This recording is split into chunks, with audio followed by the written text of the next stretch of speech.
The real beast is when their legs give out. The real beast when they tired. The real beast find a way to pull something out when nobody else ain't got nothing. You will become more productive in your family, in your personal relationships, in your faith, in your business, in your fitness, in your nutrition, in your money, in every area. If just something goes off by the way, it's a 5-second just reminder. And don't let nobody tell you that you can't. And the best way to not have a person tell you you can't is to not tell them what you want in the first place. It's your dream. It really ain't got nothing to do with nobody else. Got to the hotel executive. My wife said, listen to me, my wife said to me, do me a huge favor. She said, this man has spent almost $150,000 for you to come over here. I want to come back. When you get up there and speak, it better be the best speech you ever done in your life.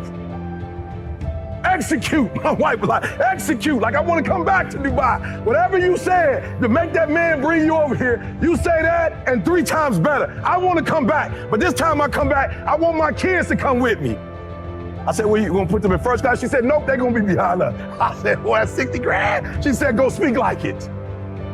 So do me a favor, set the standard. Steph Curry was one of the best. His standard is making shots in workouts is no longer enough. Watch this. Set the standard, then raise the standard, then uphold the standard every single day. Now, some of you like, that's too much. Well, you're not going to be a champion. You're going up against other champions? You think you're going to get 50%? Am I move closer to my outcome? If I move closer to my to-do list today, what adjustments do I need to make? You'll be reminded at that time of someone you forgot to call, an email you didn't return, a meeting you haven't asked for yet, but something you were supposed to eat, hydrate, whatever it is. If you can begin to have that alarm, just go, it's just 5 seconds. It's just every hour. It's just 5 seconds. And I'll tell you, it happens to me constantly now. And I know that one of the reasons my life has improved is because I've shrunk the time frames down of where I measure my results. Right? Where I recalibrate, where I course correct, where I make an adjustment, where I realize I'm behind, or I've made a mistake, and I improve a performance. And so far, can you imagine if you started just being a bigger hurry and you had perception correct about how close you really are to your goal? You think you're going to give 70%? You think you're going to give 80? I watch y'all. Y'all good, but you need to be great in this league too. You're real good at what you do, but some of you don't finish. You look good in the first. You look good in the second. But the fourth with the last 3 minutes, I can tell. With the last 3. Listen to me. The real beast is the last 4 minutes. The difference in winning and losing is this much. It's like a veil. And when you remove that veil, you see, my gosh, I'm so much closer. I promise you, one of the things that you suffer from isn't just like a lack of vision and clarity. I wish you more clarity and more specificity in your vision. And I wish you more proximity, that you knew how much closer you were to achievement than you think you are. In fact, it's the fact that you think you're so far away from achieving these things that's causing them to constantly stay that far away from you, because you're not running fast enough towards them. You're not measuring them fast enough. You're killing your goals and your dreams by thinking they're so far away. It kills everything. If you knew how close you really were, you'd run so much faster. So if you altered that, if you altered the first 30 minutes to an hour of your day, and you just stopped letting yourself be a reactor, but you took control and became a dictator of your time. If you manipulated and bended time like I have to where a day is 6 hours, let the rest of the world think a day is 24 hours. That is the beginning of all things happening. It is your dream and your vision. And let me give you some advice. Don't share all your dreams with everybody. Because the moment you say something to somebody and they don't see it for you or themselves, they start telling you how it won't happen. Now you allow that into your mindset when all you was doing was wanting it to be so. And now guess what? Then comes the stumbling blocks, the hurdles, the pits in the road. And now you find yourself trying to understand what they were saying when all you really had to do was go on with your dream. So when I have dreams or ambitions, I only tell one person. I usually tell my wife. And after that, I don't really share it with a whole lot of people, because I know that everybody ain't pulling for me, but I know she is. So I share with her what I'm thinking about becoming and doing and hoping for us and our family, and that's who I tell it to. I don't tell it to my friends, my boys. I don't tell it to my manager. I don't tell it to nobody, because guess what? They got their own agendas too.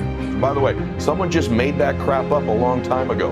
An hour of measurement, 24 hours is a day, 365 is a year. Someone just made that up and everybody's bought into it. Well, guess what? I've made mine up. My days are 6 hours long. I've just manipulated and changed time. It's a figment of our imagination is how time works. And what if an alarm could go off every hour in that mind of yours, in that heart of yours? Just check it. Just a wake-up call. Just a wake-up. Just an alarm. Hey, am I closer to my goals? Am I closer to my outcome? What adjustments do I make? What course corrections? What was achieved? What am I grateful for? It's just a 5 to 10 second reminder, and you're back off to the races again. If the earth spins around once, we call that a day. If the moon goes around us once, we call that a month. If we go around the sun once, we call that a year. It's just stuff people made up, right? And so time is a figment of our imagination, and if you'd use your imagination, imagine what you could accomplish if you shrunk the time frames down. The last thing I want to tell you about time is that the best people I know have a focus on the future and use their time in the present. Now, they don't see it for you because then that's going to get in the way of some plan they had for us and them. And now next thing you know, they working against that because they got another plan. So I don't really share it with people. I share it with my folk and I share it with my God. And that's it. But do dream. If you can't think of what to dream, stop at a magazine stand or a bookstore and flip through magazines and see stuff that you'd like to have. See places that you'd like to go. Imagine things that you'd like to be. Sit down and close your eyes and imagine where you would like to be. Because that is the beginning, it is the dream. There's a whole series of things you got to do to become successful, but just today, I'm just gonna stay on this one thing. Do not be afraid to dream. Do not be afraid to think that you can. And remember this, you ain't too old to have a dream. Anybody can dream. I don't care if you're 45, 55, 65. Where it's do or die, sink or swim. Here's what you'll find out. You'll develop incredible swimming skills. You'll find yourself stroking unlike you've ever seen before. Through the inspiration of desperation, you'll become more creative than ever before. So what is it? How do we handle that whole piece? Throw your whole self into it. See, most people go at it tentatively. They don't give all their stuff. They don't concentrate. They don't put everything they've got in them. One guy wrote a book called All You Can Do is All You Can Do. And all you can do is enough. But he said, make sure you do all you can do. And if we're honest this evening, we know that we haven't done all we can do. So as we look at the future, we can decide that from this day forward, if I look at my personal relationships, if I look at my professional relationships, if I look at my family relationships, if I look at all the dimensions of my life, looking at myself mentally, emotionally, and spiritually, I'm going to do all I can do to develop me, to bring my talent out here, to make a contribution to life. You can dream about something. It can still happen for you. And the younger you start dreaming, the better you get at dreaming. And when you get good at dreaming, then after a while, you're going to have to start making some of this stuff come true. And next thing you know, you're on your way. But it starts with a dream. So dream big, open up magazines, cut them cartoons and them sitcoms off and quit watching soap operas all day. And do something that'll stimulate your mind. The Travel Channel, the Discovery Channel. Watch a cooking show. Just get into some other things, man. You never know what's inside you. And something may spark a flame that burns in you that you really didn't even know you had. But you got to open up your mind and let it fly. Dream on with your bad self.